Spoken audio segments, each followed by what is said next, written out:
Halo semuanya, selamat hari Minggu. Perkenalkan saya Cynthia. Saya baru pertama kali ya hari ini bawakan untuk menjadi moderator di sini dengan Dr. Susi Lorini.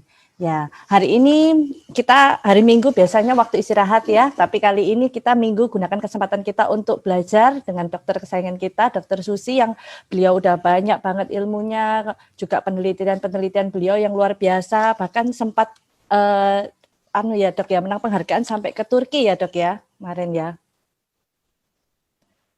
Ya dok, suaranya bisa dibuka dok? Siang semuanya. Siang dok, ya hari ini kita Minggu belajar ya dok ya tentang asal muasal penyakit ya dok ya. Ya, Dengan semangat ya. Ya. Kita tidak ngantuk Jadi semua. ya itu makanya jadi selama ini kita kan selalu bingung ya kenapa kok saya bisa sakit ini, kenapa saya bisa sakit itu. Nah hari ini kita belajar ya dok ya bersama dokter Susi. Mungkin slide-nya udah disiapin dok? Sudah siap. Oke, coba bisa share screen dulu. Iya, baik.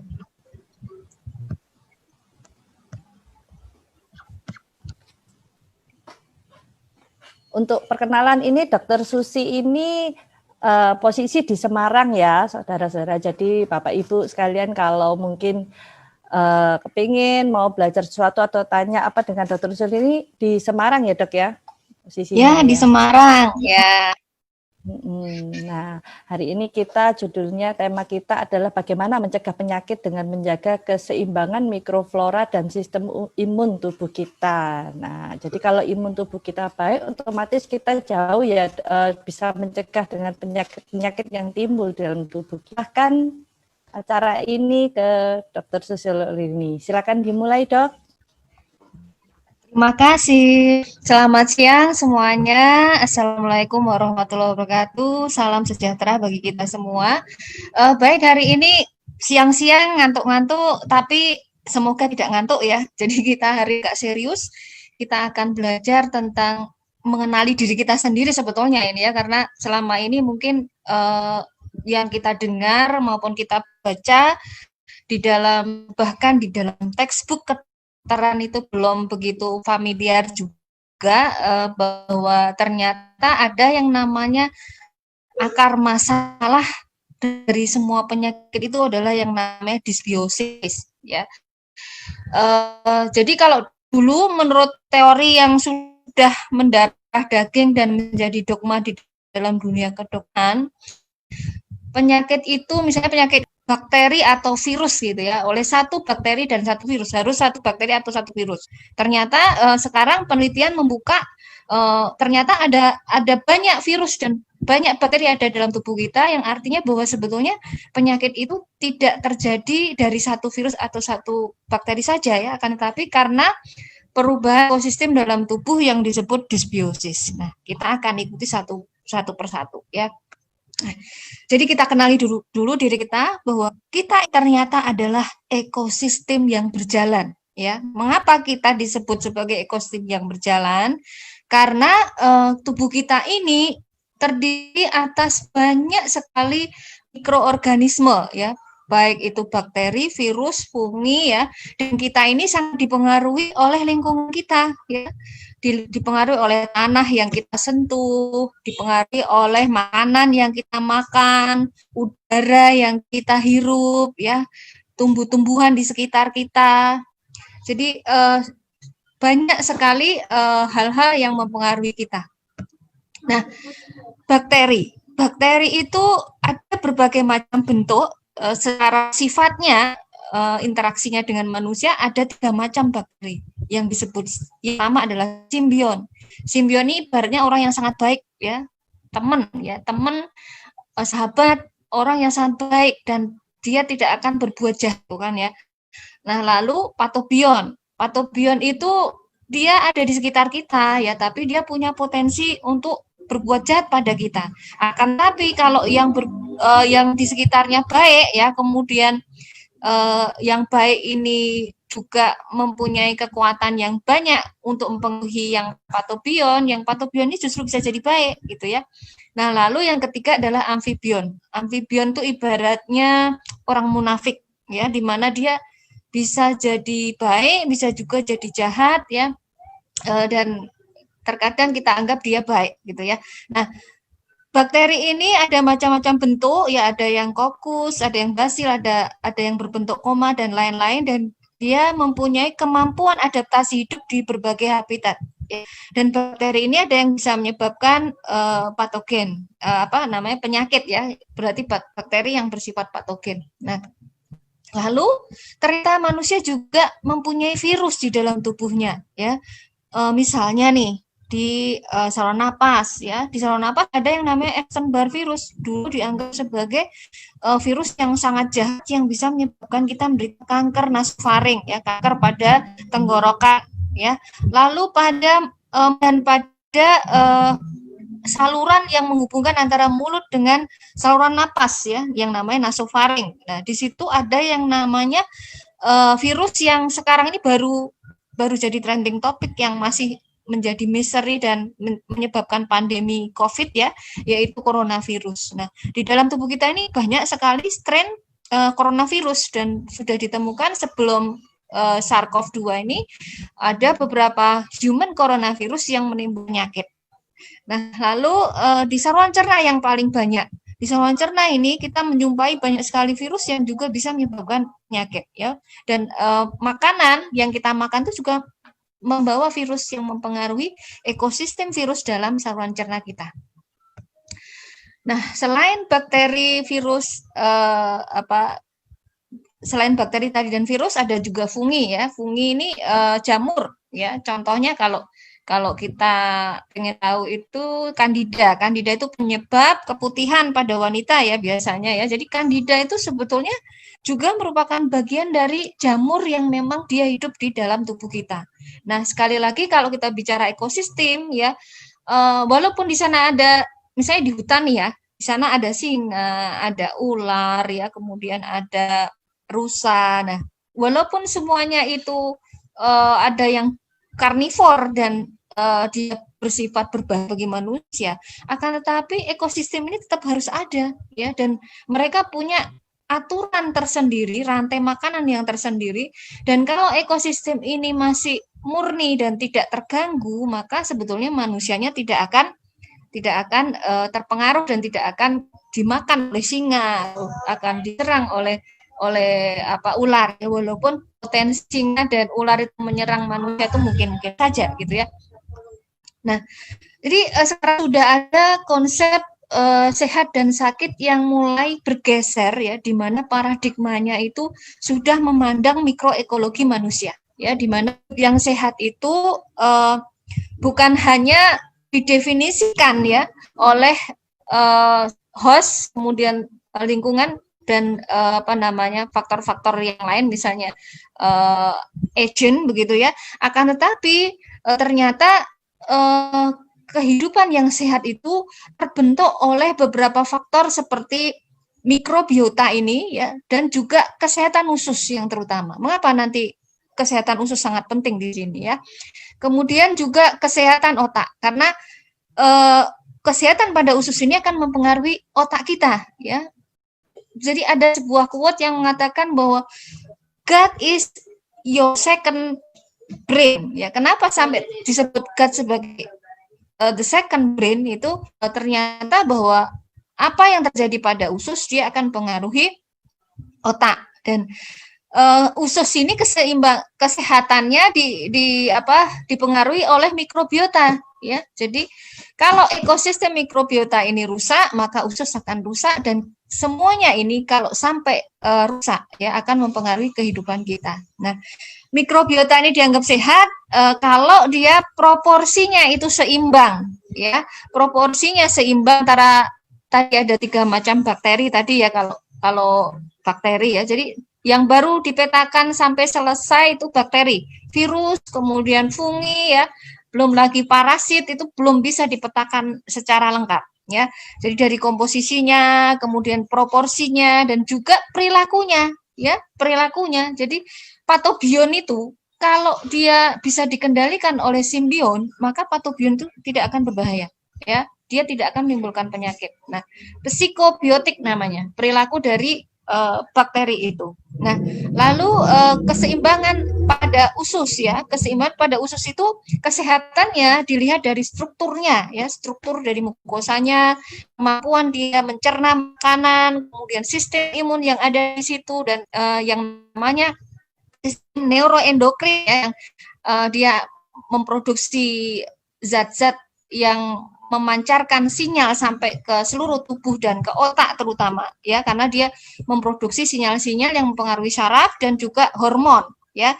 Kemudian gerakan dari usus itu sendiri, dan ini yang akan menjadi faktor penentu dalam kehidupan kita ya, mempengaruhi otak ya. Nah, otak sendiri dikatakan dipengaruhi oleh neurogenesis, perilaku dan stres ya. Stres dia akan mengaruhi juga mikrobiota ya. Jadi pada orang-orang yang stres diketahui diversitas mikrobiotanya menurun ya. Jadi hidup sehat ini sangat ditentukan oleh 3 faktor ini. Nah, selanjutnya ini adalah bagaimana seseorang bisa sakit, faktor apa saja yang berpengaruh ya. Jadi pada kondisi yang sehat seharusnya yang namanya diversitas bakteri pada usus terutama densitasnya atau kepadatannya ya, keanekaragamannya, aktivitasnya itu harus dalam kondisi yang namanya homeostasis atau seimbang. Jadi Tuhan itu menciptakan kita dalam keseimbangan ekosistem, keseimbangan sistem imun, ya, keseimbangan sistem organ dan keseimbangan metabolisme. Nah, kalau semuanya seimbang maka akan terjadi kesehatan, ya, tubuh kita sehat. Akan tapi ketika keseimbangan ini rusak, ya, maka akan terjadi penyakit. Nah, kerusakan dari keseimbangan ini ada disebut namanya disbiosis. Nah, faktor yang bisa mempengaruhi diversitas kemudian densitas dan aktivitas dari bakteri pada usus ini terutama yang paling besar adalah faktor manusia ya.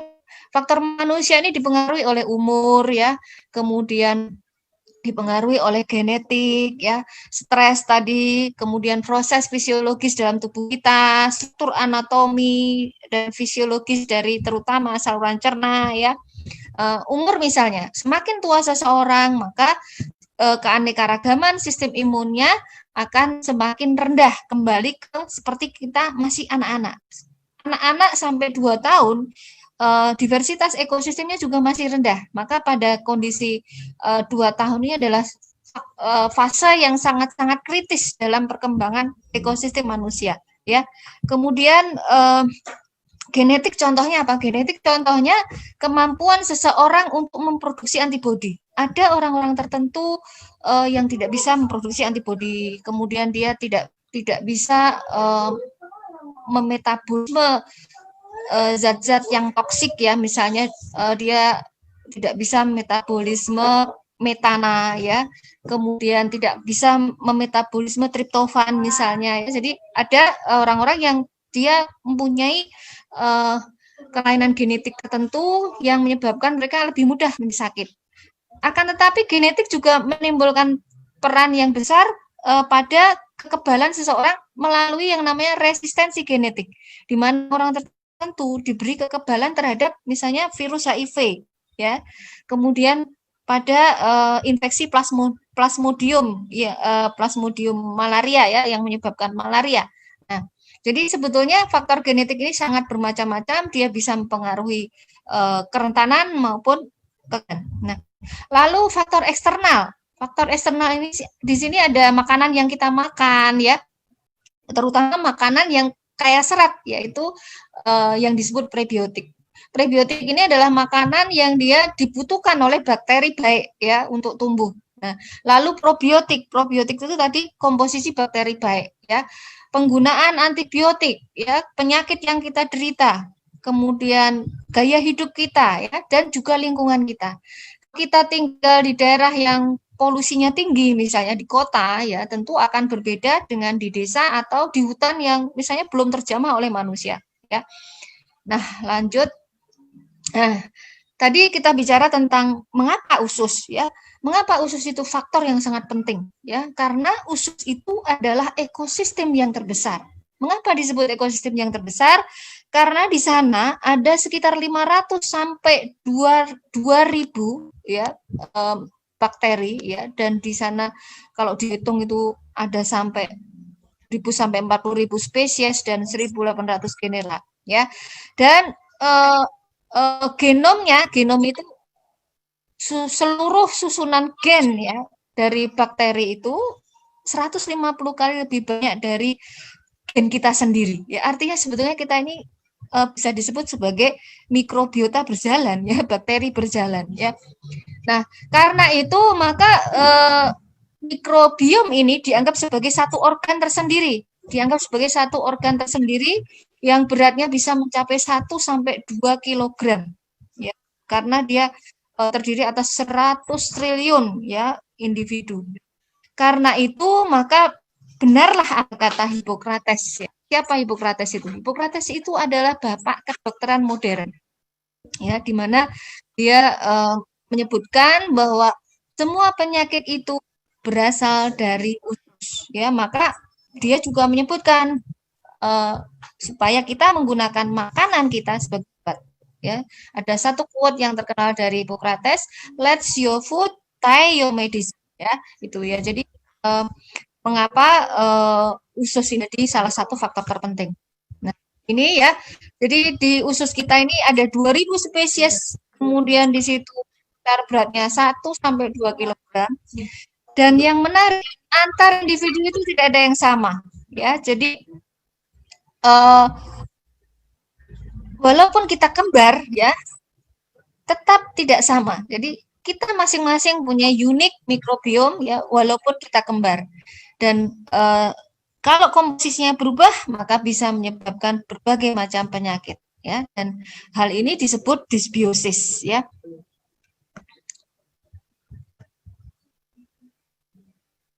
Nah, disbiosis ini ada beberapa macam. Yaitu yang pertama ada 3 macam ya. Yaitu yang pertama adalah meningkatnya patobion ya. Kemudian yang kedua kehilangan mikrobiota komensal. Jadi benar-benar mikrobiota itu mikrobiota komensal kita itu hilang ya. Lalu yang ketiga yaitu berkurangnya diversitas mikrobiom.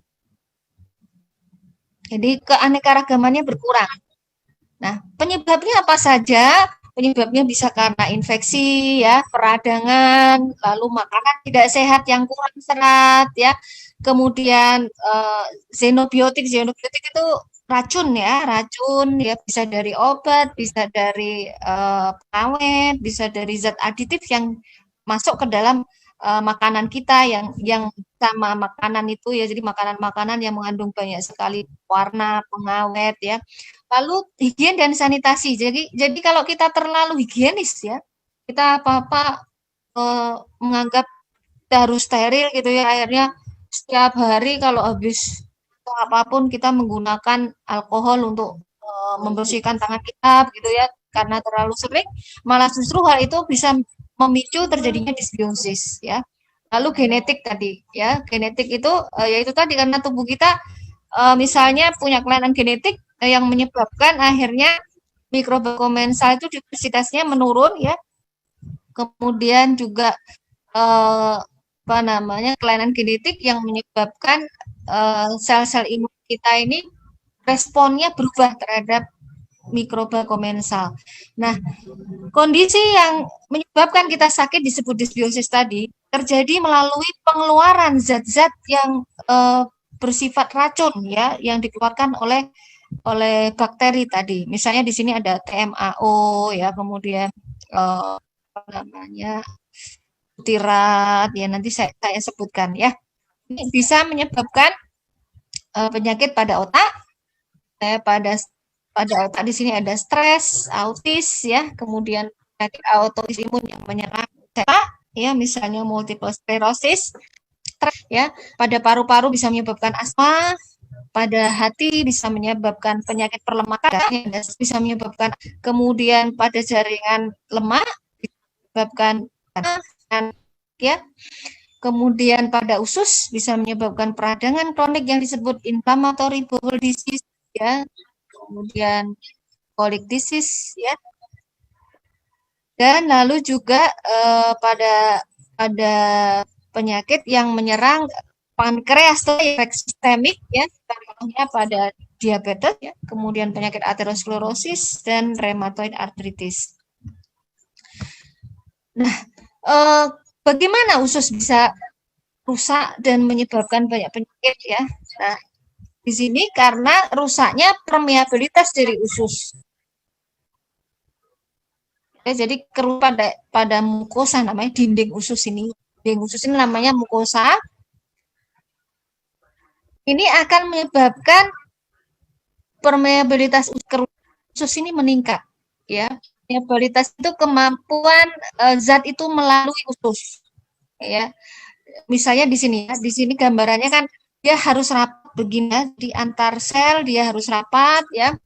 Ketika terjadi kerusakan yang disebut leaky gut ya, maka renggang ini ya, antar epitel ini akan renggang. Nah, kerenggangan ini akan menyebabkan semua yang berada pada lumen atau lubang pada usus kita itu akan masuk ke dalam pembuluh darah. Nah, akan menimbulkan yang namanya circulating immune complex ya, karena dia akan memicu reaksi imun ya, diikat oleh antibodi dan dia akan dibawa kemana-mana oleh darah. Kalau dia ke otak, maka dia akan menyebabkan penyakit di otak, bisa menyebabkan peradangan yang menyeluruh dari tubuh manusia, menimbulkan kegagalan organ di seluruh organ manusia, bisa menyebabkan autoimmunity ya, autoimun ya, dan juga gangguan malabsorpsi dan nutrisi sehingga terjadi defisiensi gizi ya. Nah, penyebabnya bisa macam-macam, triggernya bisa karena protein yang terlalu tinggi tidak bisa dicerna ya, kerusakan pada lambung. Jadi pada lambung ini harusnya pH-nya dia asam ya, karena terjadi gangguan pada pH ya, pH-nya terjadi menjadi basa, maka akan terjadi disbiosis pada lambung yang itu akan mempengaruhi usus ya. Kemudian penggunaan antibiotik yang tidak rasional ya, infeksi misalnya influenza, jadi bukan hanya SARS-CoV-2 ya, SARS-CoV-1, MERS-CoV itu sebenarnya juga bisa menyebabkan gangguan leaky gut ini. Lalu kondisi glukosa darah yang meningkat itu juga bisa ya, kemudian antibodi yang rusak itu juga bisa men-trigger kehamilan, di mana hormon pada kehamilan akan mempengaruhi keanekaragaman ekosistem mikrobiota ya, kemudian stres ya, menopause ya, racun dan juga alergen dari makanan. Nah, gejalanya apa? Gejala secara umum ya, mungkin dari semua bau kita, bau keringat, bau kentut ya. Jadi kalau berbau kemungkinan kita mengalami dysbiosis ya. Bau pada mulut contohnya namanya halitosis ya. Jadi bau sekali mulutnya ya. Kemudian nyeri perut atau sakit perut ya, mual, sembelit, ya, diare, kesulitan buang air kecil, gatal pada vagina atau dubur, ya, kembung, sakit dada, ruam, kemerahan pada kulit, mudah lelah, ya, kesulitan berpikir atau konsentrasi, gelisah, depresi, itu semua adalah sebetulnya gejala secara umum dari dysbiosis. Nah, ini contoh bagaimana pengaruh dari makanan kita yang menyebabkan dysbiosis pada usus ya. Makanan yang bagaimana yang bisa menyebabkan dysbiosis, yaitu yang tinggi lemak ya, tinggi lemak, kemudian makanan junk food ya, western food ya, yang bisa merusak usus ya, menyebabkan peredaran dari metabolit yang dia bersifat memicu peradangan ya, hingga terjadilah kerusakan pada pembuluh darah yang disebut aterosklerosis ya di sini ya. Aterosklerosis itu penebalan dari pembuluh darah dan kekakuan pada pembuluh darah karena penumpukan lemak ya pada pembuluh darah ya. Kemudian bisa menyebabkan yang namanya trombolepasnya plak dari lemak yang menempel pada pembuluh darah sehingga dia terbawa aliran darah dan dia bisa menyumbang aliran darah dimanapun dia nyangkut ya. Kalau dia nyangkutnya ke jantung bisa muncul sebagai penyakit jantung. Kalau dia nyangkutnya ke mana, otak, dia bisa muncul sebagai stroke gitu ya. Nyangkut ke paru-paru bisa terjadi sesak nafas dan gagal nafas ya. Nah, kemudian diet yang tinggi serat dia akan memproduksi yang namanya SCVA. SCVA ini adalah short chain fatty acid. Jadi asam lemak rantai pendek yang dia diperlukan dalam regulasi tekanan darah dan juga dalam regulasi sistem imun ya. Nah, dia bersifat baik ya, dia bisa mencegah kerusakan dan peradangan karena peredaran dari zat toksik tadi. Nah, kemudian antara usus dengan organ lain itu terjadi keterkaitan. Maka itu yang menjelaskan mengapa seperti misalnya pada COVID ini ya, gejala-gejalanya selain ada diare juga bisa terjadi sesak pada napas ya, karena ternyata yang namanya kerusakan ekosistem pada usus ya, dia akan mempengaruhi hasilnya peradangan yang akan dibawa secara sistemik ke organ lain termasuk di paru-paru dan menyebabkan kerusakan di paru-paru. Demikian juga adanya kerusakan dinding usus tadi akan menyebabkan peredaran dari bakteri-bakteri yang ada di dalam usus masuk ke dalam sistem aliran darah dan pembuluh limfe dan menyebabkan penyakit di semua organ termasuk di paru-paru. Nah, pemberian bakteri baik terbukti dapat melindungi ya dari kerusakan-kerusakan secara sistemik ini pada orang-orang yang mengalami disbiosis pada usus. Nah, ini disbiosis pada usus pada kasus COVID-19 ya, di mana disbiosis pada COVID ini dia menyebabkan penurunan dari sel-sel imun ya tertentu yang terutama NK sel ini ya, yang ini akan menyebabkan virus jadi lebih mudah menyerang dan akhirnya sel imun yang lain berkurang ya, dan akhirnya terjadi peradangan yang hebat dan kerusakan yang hebat menyerang paru-paru sehingga gambaran parunya ini terlihat seperti ini. Jadi yang namanya paru-paru ini terdiri dari alveoli namanya ya. Jadi gelembung-gelembung yang berfungsi untuk menyerap udara ya, menyerap oksigen ya.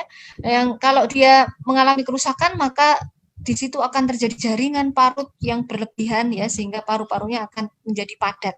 Nah, ini yang terjadi pada COVID. Nah, disbiosis ini sebetulnya bisa terjadi jauh sebelum kita terserang virus ya, atau sebelum dahulu sebelum kita lahir, karena ekosistem kita ini dipengaruhi pembentukannya pertama kali ketika dalam rahim. Ketika ada pembentukan ari-ari ya, maka sebetulnya pada saat itu tubuh ibu itu membentuk ekosistem dari anaknya. Pertama dibentuk dari mulut ibu ya, kemudian dari usus ibu. Nah, penggunaan antibiotik pada masa ini juga akan mempengaruhi ya.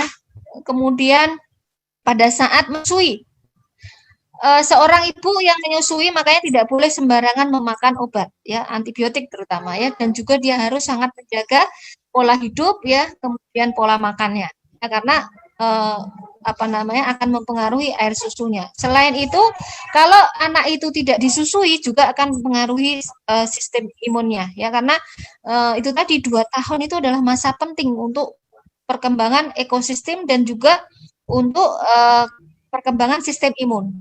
Ada sistem imun yang tidak akan terbentuk bila kita tidak terpapar oleh mikrobiota komental ya. Jadi ada yang tidak akan tumbuh ya.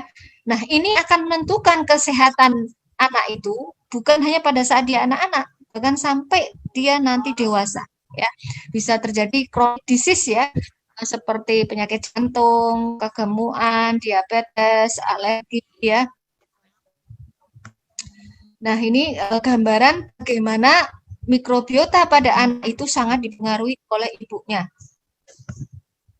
Nah, ini gambarannya kalau ibu kegemukan saja itu akan menimbulkan anaknya akhirnya mengalami gangguan metabolisme ya, maka kita pada saat hamil harus benar-benar menjaga ekosistem kita, terutama yang tidak kita sadari apa biasanya skincare ya, kemudian sabun ya, penggunaan kosmetik harus hati-hati ya. Jadi pilihlah nanti skincare atau apa namanya kosmetik dan juga sabun yang dia ramah terhadap. Nah, ini gambaran bagaimana tubuh kita ini mempunyai keterkaitan secara anatomis ya. Misalnya di dalam amandel. Amandel itu tahu nggak amandel? Amandel itu organ yang ada di dalam nasofaring ya, dalam mulut kita yang di akhir dari mulut kita ya, yang sering meradang ini biasanya. Nah, di sini nih kalau tidak ada paparan mikrobiota dia tidak akan terbentuk ya, berbeda dengan yang ada di misalnya di usus ini ya. Payer parts itu ada di usus halus ya. Kemudian appendix, usus buntu dan usus besar kita ada yang namanya colonic parts ya. Yang di sini kalau tidak terpapar oleh mikrobiota komensal maka dia tidak akan mengalami pematangan ya, walaupun pada saat lahir ini sudah terbentuk ya. Nah, ini seperti titik-titik akupunktur ya, maka disebut sebagai inductive site. Jika kita memaparkan mikroba komensal atau bakteri baik pada permukaan inductive site ini, maka pengaruhnya bisa jauh ke efektor site, bisa ke hidung, bisa ke air ludah kita, bisa ke saluran nafas, ya paru-paru, ke air susu. Makanya makanan ibu itu sangat mengaruhi kualitas air susu ya, karena tadi ya, karena adanya ini. Nah, lalu usus halus kita ke usus besar dan juga ke saluran reproduksi manusia. Nah, apa yang ibu makan, infeksi yang diderita ibu ya, dia akan mempengaruhi sistem imunnya dan ini akan mempengaruhi sistem imun anak ya. Dan mengapa menyusui itu sangat penting? Ini karena ternyata ASI itu juga mengandung mikroba komensal ya. Setiap fase laktasi, jadi kalau misalnya kita menyusui ini pada umur anak 3 bulan, nah itu bakterinya berbeda dengan kalau kita menyusui anak yang pada usia 6 bulan, demikian sampai 2 tahun. Dan dalam petunjuk agama Islam misalnya kita disuruh menyempurnakan sampai 2 tahun kalau menyusui, dan ternyata secara ilmu pengetahuan hal ini diketahui karena 2 tahun ini adalah critical window untuk membentuk sistem imun seorang anak ya. Kemudian ini ya. Nah, bagaimana kalau misalnya kita ketahui seorang ibu itu mengalami disbiosis ya, maka perlu diberikan makanan atau suplementasi pada masa kehamilan ya, terutama pada sebelum dia hamil ya, sebaiknya orang yang dia berencana untuk hamil atau sebaiknya ya berencana mau menikah itu sudah mengkonsumsi ya, karena biasanya orang menikah kalau dia subur juga langsung hamil. Nah, kemudian pada masa akhir kehamilan terutama, karena pada masa akhir kehamilan ini karena pengaruh hormonal, diversitas ekosistemnya akan.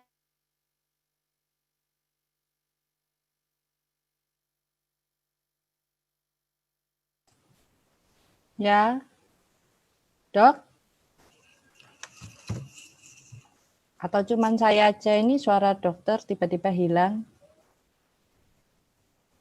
Iya, oke. Kita tunggu sampai nanti dokternya kembali lagi ya. Luar biasa. Ini hari Minggu kita belajar ini ya, sama-sama kita semua ini serasa jadi kayak mahasiswa kedokteran semua ya. Ilmu yang kita nggak pernah tahu bahwa dari hal sepele, ternyata penyakit itu sudah pasti ada asal muasal. Jadi nggak mungkin kita hari ini tiba-tiba ada sakit. Oh tiba-tiba kenapa saya bisa sakit gini? Tuh. Kita sambil tunggu dokternya kembali ya.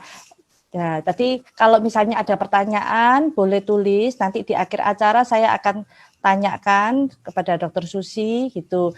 Nah, kebetulan hari ini memang Dokter Susi dia tidak akan bahas masalah ini dulu karena Dokter Susi itu mau menjelaskan dulu tentang dibiosis, tentang bagaimana penyakit itu bisa ada di dalam tubuh kita dan penyebab-penyebabnya. Nah, dari situ nanti baru bisa kita tanyakan dengan beliau. Nah, bagaimana kalau kita konsumsi UTSU, apakah bisa bantu menyeimbangkan ekosistem dan sebagainya. Nah, itu yang mau beliau bicarakan, tapi dia tidak bicara di awal. Nah, nanti akan bicara di akhir. Sharing di YouTube boleh, silakan. Ya, hari ini kita jadi mahasiswa kedokteran semua. Sambil kita tunggu ya, Dokter Susinya kembali lagi. Mungkin beliau signalnya lagi kurang bagus atau gimana. Untuk rekaman biasanya dari kantor sih ada rekaman ya. Jadi nanti mungkin bisa dilihat siaran ulangan. Kalau Semkes sih biasanya ada. Ya, itu. Kalau misalnya mau ada pertanyaan boleh di sini. Nanti saya kumpulkan dulu. Nah, ini juga ada pertanyaan tentang busui ya. Bagaimana untuk konsumsi UTSU atau pada usia tertentu. Kebetulan saya ada di satu grup dengan Dr. Susilor ini dan beliau juga member. Nah, di grup itu juga kita sering menanyakan sih, dan kebetulan dokter ini sangat humble sekali. Beliau selalu mau menjawab apapun yang kita pertanyakan selama beliau senggang atau itu pasti beliau jawab. Ya, just info, beliau barusan November kemarin itu melahirkan anak yang ke-11. Nah, kita sendiri semua juga kaget ya. Wow, anaknya 11. Ternyata kata Dokter Susilor ini, tahu nggak kalau ternyata kehamilan itu melahirkan itu adalah stem cell alami. Wah, jadi para ibu-ibu gimana kalau mau awet muda stem cell alami, mau punya anak 11 mungkin?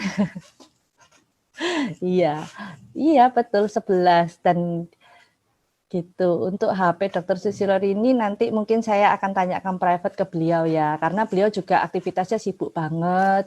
Bahkan beliau juga pernah cerita kalau waktu itu beliau habis melahirkan pun besok paginya itu langsung bawain materi ya melalui Zoom juga sih, online gitu ya.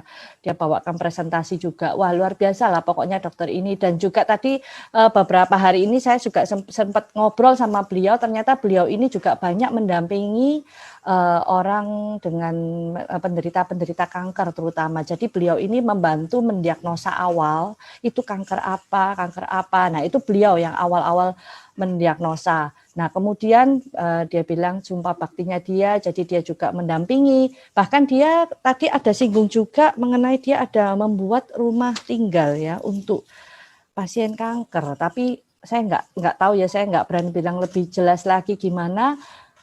Itu beliau tadi secara sepintas dia ada kayak lagi mau mulai membangun gitu untuk fasilitas untuk menemani orang kanker atau gimana, karena kita tahu ya orang kanker itu juga selain butuh sehat juga butuh support mental. Nah, jadi Dokter Susi ini banyak juga mendampingi mereka. Jadi beliau cukup paham juga mengenai penyakit autoimun. Kebetulan beliau juga autoimun ya. Kemarin pada saat beliau mengkonsumsi UTSU itu beliau lagi flare. Dia kena SLE. Nah, itu katanya dia konsumsi UTSU satu hari itu udah berapa hari langsung flare-nya menurun drastis. Maka dari situ beliau mulai penasaran, wah ini produk apa? Beliau mulai meneliti, mencari tahu gitu. Oke. Oh iya, ini kuotanya mungkin, tapi ada kok 995. Kemudahan beliau bisa masuk kembali ya. Coba saya sambil hubungin mungkin.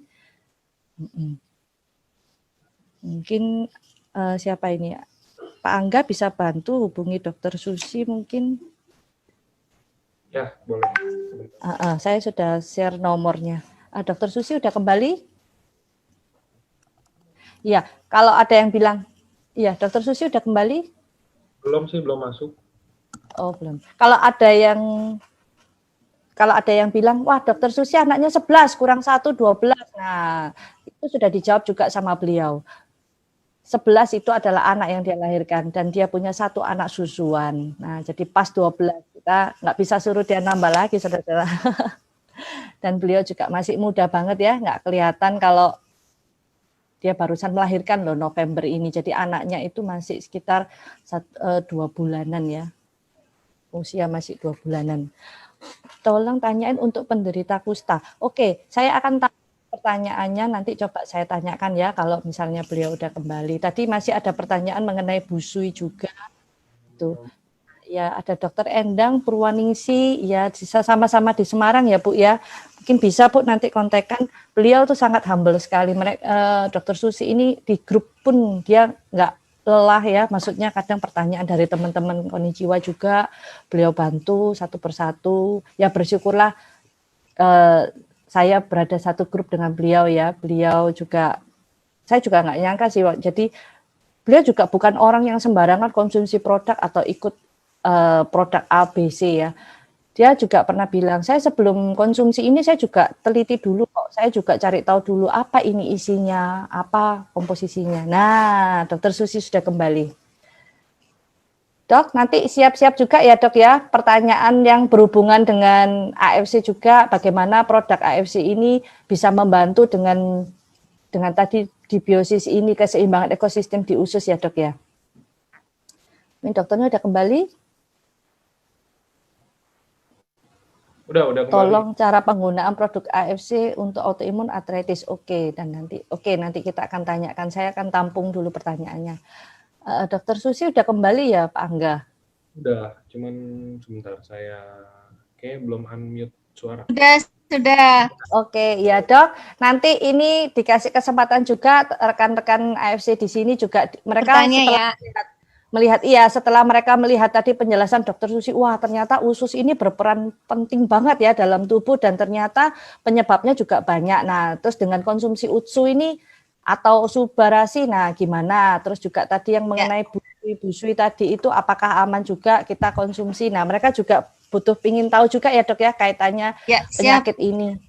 Oke, silakan dilanjut dok. Saya kembalikan ke Dokter Susilo. Ya, jadi tadi sampai ke faktor yang mempengaruhi kolonisasi bakteri ya. Nah, itu penting karena nanti dampak dari suplementasi bakteri baik itu belum tentu juga akan berefek sama pada setiap individu ya, karena faktor-faktornya banyak sekali tadi ya. Dan juga karena misalnya di sini tubuh kita itu memproduksi sesuatu yang mempengaruhi mikrobiota juga ya. Misalnya kalau orang itu estrogennya tinggi misalnya, kecenderungannya dia akan lebih mudah misalnya tumbuh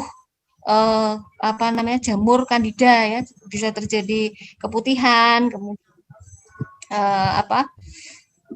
penyakit jamur pada mulut misalnya ya. Lalu kalau kita stres ya, kenapa stres itu mempengaruhi ya? Karena kalau kita stres kita akan mengeluarkan hormon ini katekolamin ya. Dia akan menyebabkan stimulasi dari actinomyces yang menyebabkan radang pada saluran cerna ya. Lalu juga mempengaruhi ekosistem pada mulut. Lalu tubuh kita juga memproduksi hidrogen peroksida ya, di mana hidrogen peroksida ini diperlukan dalam membunuh bakteri patogen ya. Kemudian juga memproduksi yang namanya peptida antimikroba ya, yaitu di sini antibiotik alami dalam tubuh kita. Jadi ini sebabnya mengapa kalau bakteri kita seimbang sebenarnya nggak perlu kita konsumsi antivirus, antibakteri, ternyata kita bisa sembuh sendiri gitu ya. Nah, kemudian fungsi dari bakteri ya. Bakteri ini adalah penyusun dari salah satu benteng pertahanan tubuh kita ya. Jadi benteng pertahanan tubuh kita ini ada 4 ya. Yang pertama adalah barier mikroba yang terdiri dari mikroba komensal ya, yang terdiri dari 3 macam bakteri. Lalu barier kimiawi yang terbentuk oleh peptida antimikroba yang kita produksi ataupun diproduksi oleh bakteri ya. Lalu enzim, kemudian juga imunoglobulin atau antibodi ya. Lalu barier fisik tadi yaitu dari lapisan mukosa tadi, dan juga baru sistem imun kita ya. Jadi bukan hanya sistem imun kita ya, kalau rata-rata kan kita menganggap benteng tubuh kita itu hanya imun kita ya. Lalu kenapa nggak bisa nih? Fungsi bakteri. Fungsi bakteri. Fungsi bakteri ini dia bisa memproduksi biomolekul yang mempengaruhi sel tubuh manusia dan mikrobiota yang lain ya. Ini contohnya ya. Jadi ada beberapa macam bakteri, dia bisa memproduksi hidrogen peroksida, bisa memproduksi oksilipin yang dia menghambat misalnya dia mempengaruhi perkembangan dari mikrobiota yang lain ya, meningkatkan migrasi dari sel-sel tentara tubuh kita, terutama sel leukosit yang disebut neutrofil, mempengaruhi integritas mukosa. Jadi yang namanya jamur kandida itu pun diperlukan ya, keberadaannya diperlukan ya, tapi dia harus dalam kondisi seimbang ya. Lalu kandungan neuroaktif yang diproduksi oleh Lactobacillus ya, dan Lactobacillus ini yang sangat-sangat penting dan biasanya pada orang-orang yang sakit dia berkurang ya. Contohnya pada COVID ini yang berkurang adalah Lactobacillus ini ya. Kemudian bagaimana bakteri komensal itu diperlukan dalam membentuk antibodi, ini caranya ya. Jadi dia mempengaruhi sistem imun melalui banyak sekali sinyal seperti ini ya.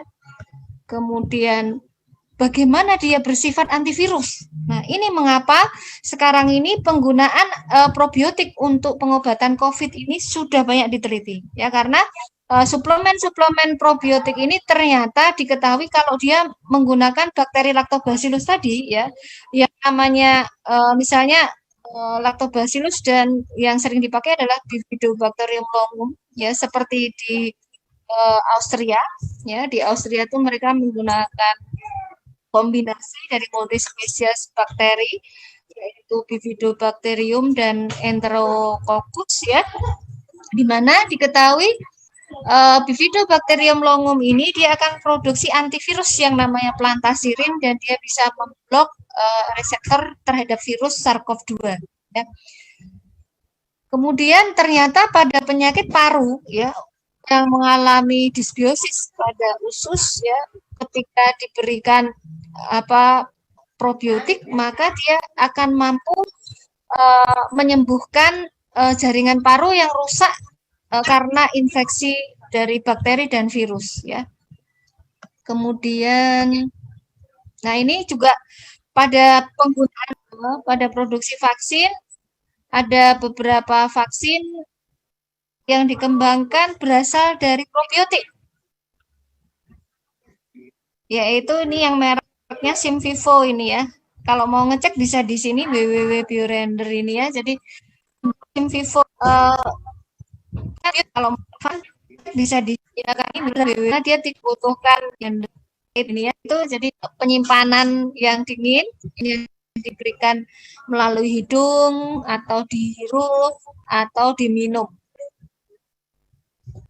Nah, bagaimana mekanisme probiotik ini melindungi ya? Ini karena dia mempengaruhi tadi saluran cerna tadi ya, di mana dia akan mempengaruhi pada yang namanya M-cell namanya ya, di mana di sini dia akan mempengaruhi seluruh limfosit ya, bukan hanya limfosit B, bukan hanya natural killer ya, tapi juga sel-sel yang bertugas mengerem peradangan ya. Makanya itu kenapa probiotik itu dia berfungsi pleiotropik namanya, dia bisa berfungsi menekan peradangan, dia juga bisa berfungsi meningkatkan pertahanan tubuh terhadap virus maupun bakteri. Kemudian dia juga bisa meningkatkan kerapatan dari usus ya, sehingga ususnya ini tidak bocor ya. Kan tadi terjadi kebocoran yang menyebabkan komplikasi ke berbagai organ. Nah, kita lihat di sini sekarang susunan dari bakteri pada lambung misalnya ya. Di sini yang paling kita familiar adalah Helicobacter ya. Helicobacter ini dia bakteri yang bertugas membuat lambung itu bersifat tidak terlalu asam ya. Nah, kalau dia berlebihan ini berbahaya karena dia bisa bersifat terlalu basah ya. Hal ini akan pengaruh ekosistem di usus halus dan usus besar ya. Selain itu, kalau Helicobacter berlebihan, maka yang namanya lambung ini bisa terkena kanker. Bisa terkena kanker lambung ya. Nah, kita lihat di usus 12 hari di sini ada Enterokoki dan Lactobacillus. Nah, ini yang kita perhatikan sekarang ya. Jadi Lactobacillus dan Enterokoki ini sangat penting keberadaannya dalam hal penyerapan makanan ya. Kemudian dia juga mempengaruhi pertahanan tubuh di dalam usus, terutama usus ya. Lalu di dalam usus besar kita perhatikan di sini ada Bifidobacterium ya. Bifidobacterium contohnya yang ada pada produk AFC, ada Bifidobacterium longum ya. Kemudian juga ada Enterococcus ya, contohnya Enterococcus faecalis. Nah, kedua bakteri ini sangat spesial ya. Kenapa? Karena dia mampu menempel pada epitel ya, dan itu menempelnya itu tidak merusak ya. Dia tidak menyebabkan kematian dari sel, justru dia melindungi sel ya. Kemudian, nah bagaimana bisa terjadi penyakit? Kita punya core bakteri di sini. Core bakteri kita ada dua jenis, yaitu fakultatif anaerob dan anaerob, ya. Di mana di sini ada, kita lihat yang paling menonjol di sini enterokoki, ya, kalau yang anaerob, ya, lalu lactobacillus, ya, bakteria. Nah, yang anaerob bifidobacterium, ya, bifidobacterium contohnya tadi bifidobacterium longum, ya. Nah, kalau terjadi ketidakseimbangan, ya, maka akan terjadi penyakit seperti ini misalnya, ya, inflammatory bowel disease, ya, kemudian di sini ada obesitas, diabetes, lupus, bahkan kanker, ya, kanker baik itu kanker pada usus maupun kanker yang lain, ya, sebetulnya semuanya adalah karena biosis pada usus. Nah, jadi peranan mikroflora itu banyak sekali di sini, ya. Jadi dia bersifat bisa metabolisme nutrisi yang kita makan, melawan kolonisasi patogen, memproduksi vitamin, menginduksi sistem imun, membantu maturasi dan regenerasi sel, ya. Bahkan ada penelitian yang menunjukkan penggunaan misalnya bifidobacterium dengan enterococcus tertentu, ya, enterococcus faecum namanya, ya, dia bisa meningkatkan ketahanan dari usus dan juga ketebalan dari usus, ketebalan musin, ya, lapisan lendir pada usus yang melindungi kita dari zat-zat toksik dan juga infeksi. Nah, apa itu prebiotik, probiotik, dan simbiotik, ya?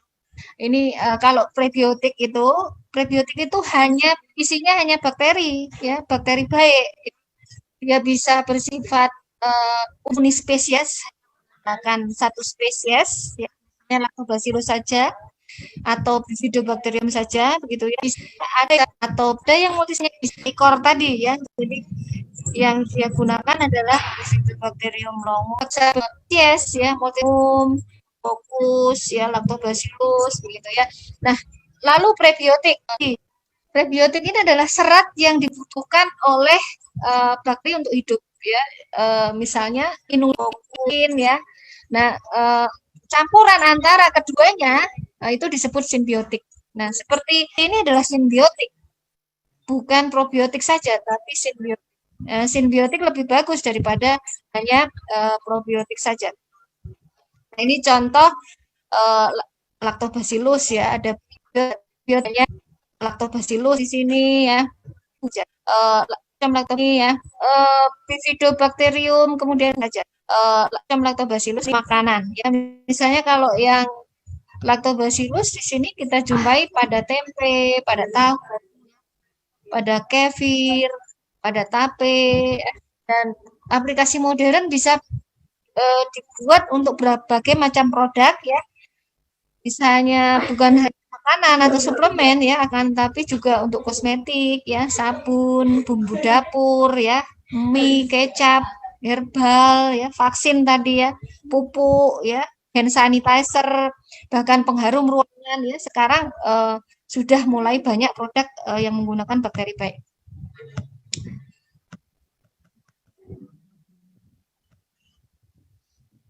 Nah, ini bagaimana mekanisme bakteri membantu tubuh kita produksi antibodi dan antimikroba alami, ya, tapi harus dibantu oleh diet yang sehat, ya. Kalau kita mengkonsumsi suplemen tapi tidak memperdulikan makanan kita, kemudian gaya hidup kita, maka suplemen itu tidak akan berguna, ya. Jadi tetap kita harus memperhatikan diet yang sehat, karena diet yang sehat ini sangat diperlukan, ya, bersinergi dengan bakteri baik, ya. Nah, lalu diet yang bagaimana? Diet yang kaya serat, diet yang kaya vitamin, ya, bisa dari buah-buahan, ya, misalnya kalau dalam itu ada apa? Buah kiwi, ya. Kemudian ada nanas, ya, kemudian buah-buah yang lain misalnya anggur, ya. Semuanya kaya dengan vitamin, bukan hanya vitamin C, ya. Yang buah-buah berwarna itu biasanya kaya vitamin A, ya. Nah, vitamin A ini penting. Kenapa? Vitamin A ini akan diubah menjadi satu zat yang namanya retinoic acid, mana lingkungan yang kayak retinoic acid itu diperlukan untuk stimulasi sistem imun yang seimbang, ya. Jadi yang namanya imun aktivasi itu tidak selalu memicu peradangan, ya. tapi dia memicu sistem respon imun yang seimbang sehingga dia bisa mengenali patogen dan melawan patogen, mengenali bakteri baik dan toleran terhadap bakteri baik. Jadi inti dari sistem imun yang seimbang itu kalau responnya terhadap bakteri adalah kalau dia baik ya harus ditoleransi, kalau dia jahat dia harus dilawan atau dia diubah menjadi baik. Kemudian juga mentoleransi sel-sel tubuh kita sendiri, ya. Jadi sistem imun yang baik itu harus toleran terhadap sistem imun sel-sel imun kita sendiri, sel-sel tubuh kita sendiri. Nggak boleh sel tubuh kita itu diserang atau justru dirusak oleh sistem imun, ya. Nah, sinergi antara mikrobiota baik, ya, baik dari makanan maupun dari suplemen itu membutuhkan vitamin A, ya. Maka kalau bisa ya kita mencari suplemen-suplemen yang dia sudah ada vitamin A-nya, ya, sudah ada vitamin A-nya. Lalu juga vitamin D, ya. Vitamin D ini banyak pada ikan, ya, ikan salmon, ya, ikan kod, ikan sarden, ya. Kemudian juga banyak pada lain. Jadi carilah suplemen-suplemen yang kaya dengan vitamin D, ya. Jadi kalau kita makanannya tidak sehat, ya kita harus mencari suplemen yang dia sudah mengkombinasikan itu, ya, vitamin, kemudian serat, kemudian juga bakteri baik, ya. Nah, lalu polifenol, ya. Polifenol ini banyak ada pada makanan kita, ya, pada buah-buahan seperti kiwi, pada anggur, ya, pada nanas, ya. Polifenol ini juga sangat penting, ya, karena polifenol ini mempunyai efek bukan hanya antioksidan, tapi dia juga anti radang dan juga antibakteri, ya. Nah, ini contoh beberapa studi tentang makanan dan zat-zat nutrisi pada makanan yang mempengaruhi kesehatan manusia melalui pengaruhnya terhadap mikrobiota pada usus, ya. Kemudian ini manfaat dari polifenol. Polifenol tuh dia bisa berefek macam-macam, ya, bukan hanya dia meningkatkan sistem imun, tapi juga mensupresi sistem imun yang dia berlebihan, ya. Maka di sini kita lihat, ya, kalau dia polifenol ini diberikan bersama bakteri gram positif yang mempunyai penanda lipopolisakarida, maka dia cenderung bersifat imunosupresi, ya. Dia menekan sistem imun yang berlebihan. Kalau diberikan bersama interferon ini bisa diproduksi oleh tubuh kita karena paparan polifenol, ya, maka dia bersifat imunoaktivasi. Nah, kemudian kalau dia LPS dan polifenol tadi, ya, dia bisa merangsang proliferasi dari sel-sel yang menekan peradangan, ya, sehingga terjadilah sistem imun yang seimbang. Maka sebetulnya formula simbiotik ini kerjanya imunomodulasi, ya. Dia tidak hanya meningkatkan tapi dia juga menyeimbangkan, ya, bukan hanya meningkatkan, ya. Nah, ini kemudian pengaruh diet. Mengapa banyak orang mengkonsumsi suplemen tapi kok hasilnya tidak ada efeknya? Ya, salah satu contohnya karena dia mungkin dietnya tidak sehat, dietnya kurang serat, ya. Diet yang kurang serat ini bisa kita lihat di sini gambarannya mikrobiotanya lebih sedikit, ya. Dia lebih rentan untuk mengalami infeksi, ya, karena sel-sel imunnya juga di sini di limpanya sedikit sel-sel imun yang diproduksi di limpanya. Jadi organ yang memproduksi sel imun itu salah satu contohnya adalah di limpa, kemudian di timus, ya, namanya, ya, timus, ya. Kemudian tadi di payer parts, kemudian di getah bening dan sumsum tulang, ya. Kalau kita makannya nggak sehat, paru-paru kita sistem imunnya juga lemah karena tentara-tentara tubuh yang berjaga di situ lebih sedikit, ya. Berbeda kalau kita makan tinggi serat. Makanan yang tinggi serat itu akan meningkatkan aktivasi dan produksi sistem imun pada sumsum tulang, ya, sehingga banyak tentara-tentara tubuh yang bisa beredar ke seluruh tubuh kita, sehingga paru-paru kita juga dijaga oleh tentara-tentara tubuh lebih banyak, dan akibatnya kalau terdapat infeksi dia akan cepat melawan, ya. Nah, bahaya makanan yang tidak sehat, ya, dari pertanian yang menggunakan pestisida misalnya, ya, herbisida. Nah, itu tidak sehat ya, itu akan mempengaruhi diversitas ekosistem baik itu lingkungan kita maupun tubuh kita. Peternakan ya, pada hewan-hewan yang diternak yang mendapatkan antibiotik ya, kemudian makanan yang dia konsentrat, itu juga dia akan mempengaruhi diversitas dan produksi hormon-hormon yang ada di dalam tubuh peternak itu ya, sehingga seperti susu sapi itu kita harus lihat misalnya susu sapi, sapinya diternak dengan cara apa ya. Kalau dia farming dan mendapatkan banyak konsentrat dan antibiotik ya, kita harus hati-hati dengan susu seperti itu.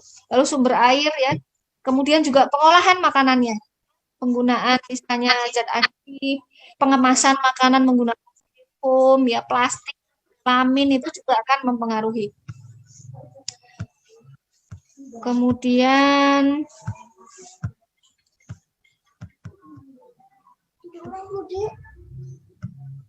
nah ini ya, jadi produsen-produsen yang nakal itu sekali menggunakan pengawet seperti formalin dan asam borak misalnya ya, kemudian pewarna ya, perawat tiruan. Nah, ini sangat akan menimbulkan kerusakan pada saluran cerna kita. Nah, bagaimana saluran cerna yang sehat? Ya, ada kriterianya ya. Ini bisa dibaca sendiri nanti ya. Akan saya berikan slide ini sehingga bisa kita baca bersama-sama ya.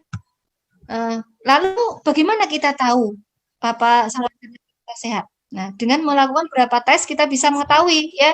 Ada yang namanya tes asam organik ya, kemudian tes dari analisa dari BAB kita ya, dari tinja kita, ada analisa menggunakan napas kita ya, atau dengan biopsi. Misalnya pada orang-orang yang kena MAH kronis ya, maka dia akan dibiopsi untuk MAH kronik, maka dia akan dibiopsi untuk ada tidaknya heli yang menarik untuk ada heli yang melekat pada epithel. Nah, bakteri tipe tinja yang kita nanti dilihat ya, tinjanya apakah dia bentuknya seperti beng-beng misalnya ya, seperti beng-beng keras gitu ya, keras. Kemudian ada serat-serat makanan yang tidak tercerna, yaitu dia ada konstipasi dan gangguan saluran cerna ya. Yang baik ya sebetulnya dia seperti sosis yang tidak mudah putus ya. Kalau dia kecil-kecil ya, tapi tidak terlalu lembek, nah kemungkinan juga dia kekurangan serat. Ya, lalu kalau encer seperti kalau kita mencret gitu ya, berarti ada peradangan.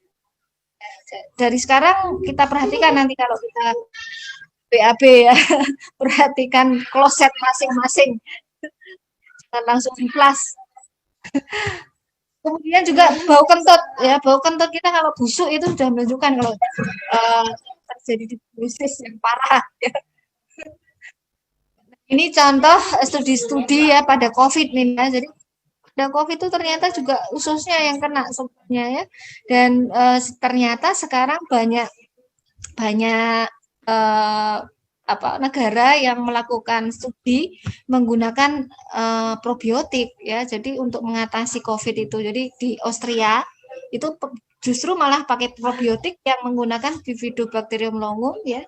Kemudian Enterococcus juga. Jadi ada berapa macam spesies yang dia gunakan ya. Demikian juga untuk vaksinnya itu ya, digunakan juga Bifidobacterium longum. Ya, ini banyak sekali negara nih contohnya ya. Terus makanan. Nah, makanan kayak misalnya di sini bumbu dapur seperti bawang putih ya, kemudian jahe, kemudian apalagi nih ya, titri, teh ya, teh, minyak esensial dari teh, kemudian ada banyak sekali nih ya, nanti kita sendiri.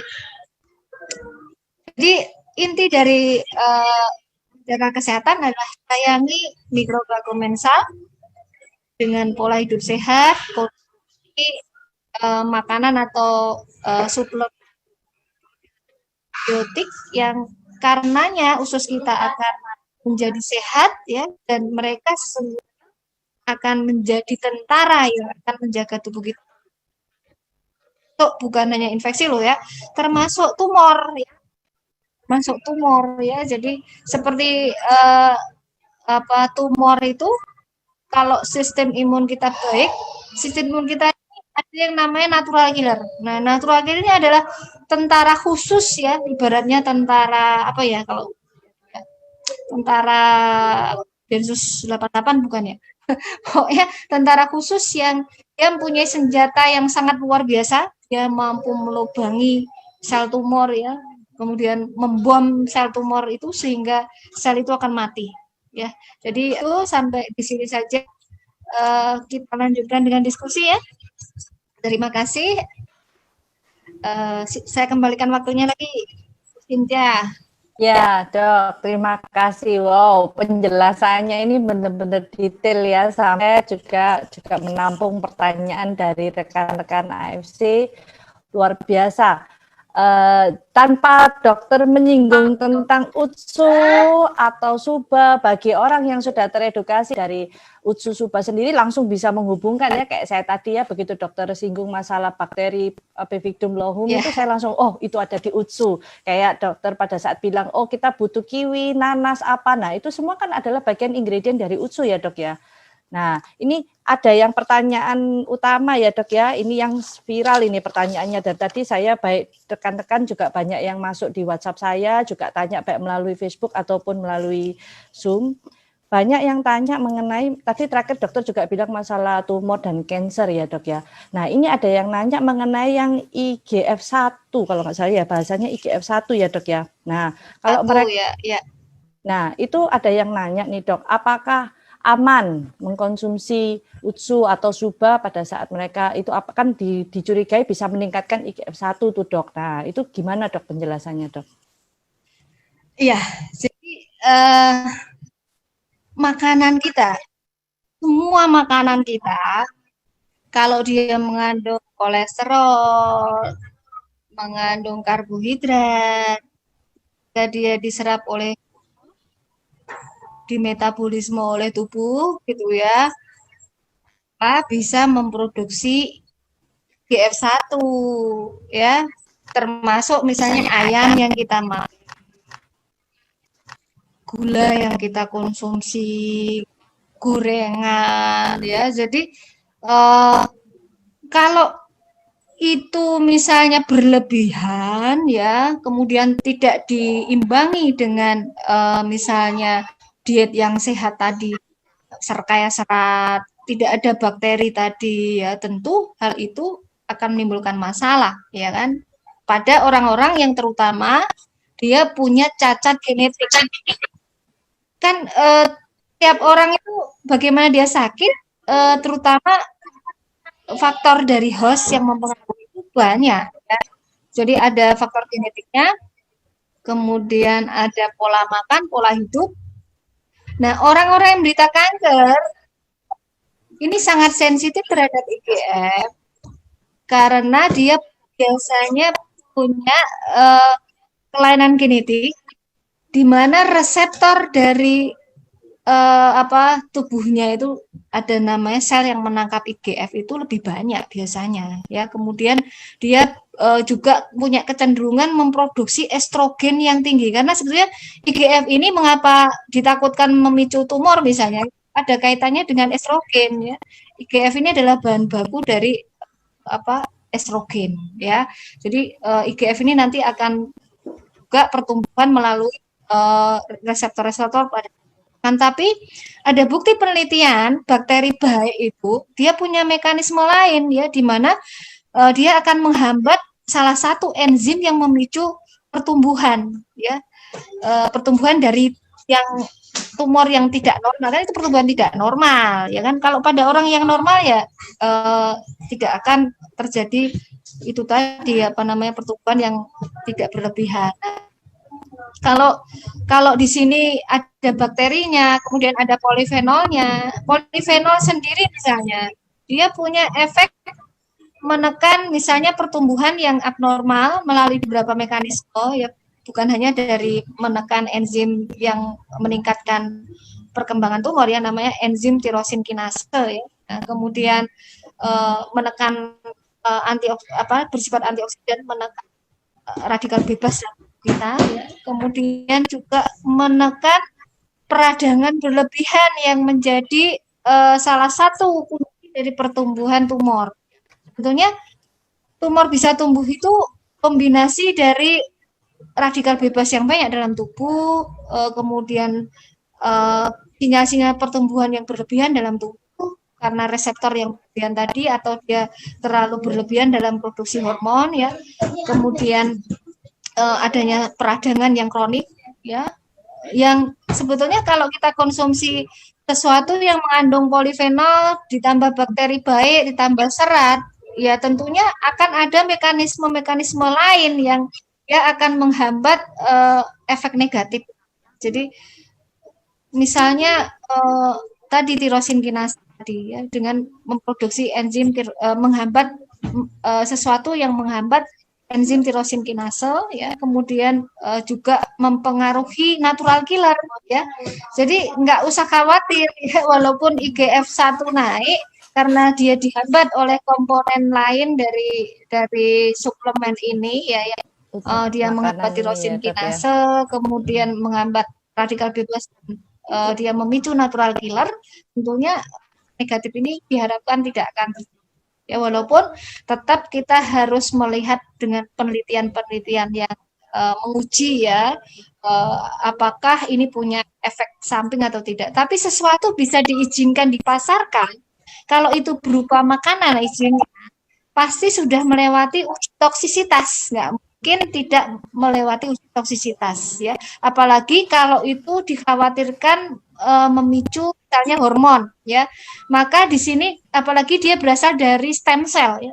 Stem cell itu untuk bisa dipasarkan dia harus melewati uji supaya dia tidak menyebabkan yang namanya tumorigenesis, ya, tidak menyebabkan kanker, ya. Nah, yang pada usul ini bukan stem cell sebetulnya, akan tetapi sekretom namanya, sesuatu yang diproduksi oleh stem cell, yaitu berupa peptida. Peptida ini protein, ya, jadi bukan stem cell hidup, ya. Peptida kemudian kolagen itu bisa merangsang stem cell pada tubuh kita supaya diaktifkan memperbaiki tubuh kita sendiri. Jadi yang ditransfer ini bukan stem cell hidup dari salmon, bukan, akan tetapi peptida dari salmon, dari sardin, kemudian yang namanya RNA dari salmon, ya, karena tubuh kita itu sebenarnya dipengaruhi secara genetik oleh RNA pada makanan kita, ya. RNA itu materi genetik, ya. Materi genetik namanya ribonukleik asid yang dia bisa mempengaruhi gen kita, ya. Ada yang namanya mikro RNA. Nah, mikro RNA ini bisa mempengaruhi ke tingkat genetik kita. Jadi mengapa orang disebutkan ada quote you are what you eat. You are what you eat itu karena mikro RNA pada itu bisa mempengaruhi secara genetik kita, ya, itu, ya. Jadi bagaimana peptida dari makanan kita, kemudian RNA dari makanan kita yang berupa mikro RNA maupun transfer RNA, ya, tRNA, itu bisa mempengaruhi ke sel tubuh kita melalui mekanisme horizontal transfer gen namanya, ya, sehingga dia berefek stimulasi regenerasi sel kita, ya. Maka jangan heran kalau orang tambah muda kelihatannya, ya, kalau mengkonsumsi plasenta, ya, mengkonsumsi plasenta, kemudian mengkonsumsi. Jadi kesimpulan aman, ya, Dok, ya. Maksudnya kan karena produk kita ini berupa makanan, ya. Jadi nggak mungkin kalau sudah sama AFC sudah sampai di launchingkan begini dan sudah dapat izin BPOM segala kan, jadi kan berarti sudah pasti melewati banyak penelitian, ya, Dok, ya, pastinya, ya. Iya, benar sekali. Apalagi ini diekspor, ya, diekspor keluar, ya. Syarat-syarat untuk bisa diekspor apalagi di Jepang itu sangat ketat. Nggak mungkin dia tidak akan melewati uji safety, ya, namanya. Jadi kalau untuk makanan itu kan yang terpenting uji safety, ya. Karena kan ini makanan, berbeda dengan obat. Kalau obat kan ada uji efektivitas, uji apalagi uji post marketing surveillance, ya, karena kalau dia ada efek samping gitu, ya. Kalau ini makanan efek samping dari makanan tuh kalau kita makan dalam konsumsi yang sangat besar kan. Nah ini kan ada dosisnya juga ya. Misalnya diabetasol itu kan juga makanan ya, diasarkan sebagai makanan misalnya. Itu kan ada dosisnya. Ya asal kita mengkonsumsi sesuai anjuran ya nggak masalah ya, walaupun kita harus hati-hati misalnya pada orang tertentu yang alergi ya, alergi misalnya ikan gitu ya, maka kalau itu produk yang mengandung ikan ya kita harus hati-hati, bukan berarti tidak boleh ya. Mungkin dengan dosis kecil dulu ya, karena ini seperti terapi alergi makanan ya. Kalau kita alergi, terapinya itu namanya desensitisasi.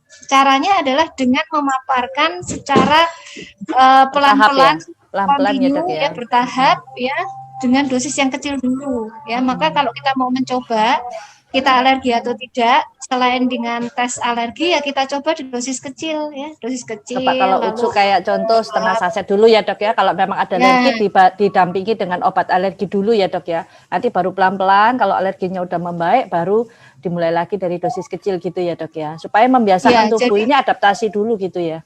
Ya benar. Jadi tidak perlu didampingi obat alergi ya. Jadi kalau memang alerginya berat ya hentikan dulu ya. Nanti coba lagi dengan dosis yang lebih kecil tapi sering gitu. Nanti lama-lama tubuh akan mentoleransi. Dan kalau kita bicara sesuatu yang kita makan, sistem imun di dalam saluran cerna itu cenderung toleran. Ya. Maka salah satu yang menyulitkan kita melakukan inovasi vaksin melalui saluran cerna itu adalah kita membutuhkan zat yang menambah vaksin itu bisa memicu peradangan, karena kalau kita berikan saja vaksin itu kecenderungannya vaksin itu tidak akan meningkatkan sistem imun tapi justru ditoleransi oleh sistem imun kita gitu ya. Jadi sebetulnya saluran cerna kita itu sangat toleran, mau tiap hari kita makan banyak sekali antigen juga nggak apa-apa kok gitu loh. Jadi harusnya tidak perlu ada ketakutan seperti itu, kecuali kalau kita punya kebocoran usus yang sangat berat. Ya, memang harus hati-hati kalau kita punya kebocoran usus yang sangat berat. Tapi orang-orang yang bocor ususnya sangat berat tuh rata-rata ya sudah kondisinya sudah ini ya, sudah parah sekali. Bisa jadi mereka sudah koma, sudah dalam kondisi perawatan di rumah sakit yang berat gitu ya. Jadi kalau untuk orang-orang yang seperti kita masih bisa jalan-jalan, masih bisa ini ya, itu nggak terlalu menimbulkan masalah sih gitu sama ya. Kemudian ini, Dok, ada juga pertanyaan yang paling banyak ditanyakan nomor 2. Nah, kalau kita autoimun, Dok, itu hubungannya dengan kita konsumsi Utsu atau Suba itu gimana, Dok? Kebaikannya apa yang bisa kita ambil dari Utsu dan Suba untuk kita autoimun ini, Dok? Ya, kebetulan suami saya juga ada autoimun juga ya. Dan autoimun ya? Ya. Boleh ya. Jadi sebetulnya autoimun tadi kan masalah utama autoimun itu adalah di usus ya, karena renggangnya itu. Jadi carilah produk yang bisa meningkatkan kerapatan usus. Nah, contohnya adalah kolagen dari makanan kita ya, kolagen dari makanan kita. Nah, kalau kebetulan Utsukushi itu kolagen ya, ada kolagen, kemudian ada polifenol juga tadi ya, vitamin A ya, vitamin D dari buah-buahan, ekstrak buahnya ya, kan ada ekstrak buahnya ya. Buah-buahan tuh rata-rata punya vitamin A. Kemudian kalau ikan itu ada vitamin D-nya ya. Kemudian belum lagi peptidanya ya. Jadi polifenolnya. Semuanya itu dia akan memperbaiki usus dan menyeimbangkan sistem imun di usus yang efeknya nanti akan ke seluruh tubuh. Ya, jadi sebenarnya autoimun ini justru pertama kali carilah suplemen yang memperbaiki ususnya. Ya, lalu perlu diperhatikan juga diet ya tentunya. Ya, diet harus kayak serat tadi ya. Kemudian pola hidup, terutama pola hidup itu kaitannya dengan tidur. Kenapa tidur ya? Karena saat tidur itu bukan hanya saat untuk istirahat ya. Saat tidur itu tubuh kita ibarat mobil, itu saat mobil kita itu diservis, ganti oli ya, kemudian semua dicek semuanya ya, dicek ada kerusakan atau tidak. Kalau ada kerusakan, maka tubuh akan diperbaiki dengan yang namanya hormon melatonin. Ya, hormon melatonin ini berasal dari metabolit dari makanan kita, yaitu asam amino yang namanya triptofan. Nah, triptofan ini ada pada marin placenta, ya, seperti ya. pada subarasi. Ya, benar lah. Kemudian yang perlu kita ingat dalam perbaikan sel dibutuhkan vitamin D. Nah, vitamin D itu untuk metabolisme dibutuhkan magnesium. Ya, magnesium ini ada pada salmon milk ya, ada pada salmon milk ya. Jadi salmon milk itu salah satu sumber dari magnesium ya. Selain itu omega 3 itu juga menyeimbangkan sistem imun ya. Omega 3 dia biasanya meningkatkan yang namanya T regulator ya, sel yang berfungsi mengerem dari peradangan. Nah, orang yang autoimun itu butuh sel yang mengerem ini, ya.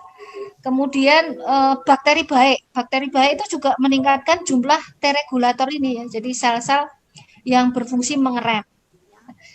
Jadi saya kira misalnya kita mau mengkombinasikan keduanya boleh-boleh aja sih, boleh-boleh aja. Ya, tapi tetap dengan melihat kondisi derajat penyakitnya ya. Misalnya kalau dia punya autoimun yang menyerang usus seperti inflammatory bowel disease ya, kita harus hati-hati juga.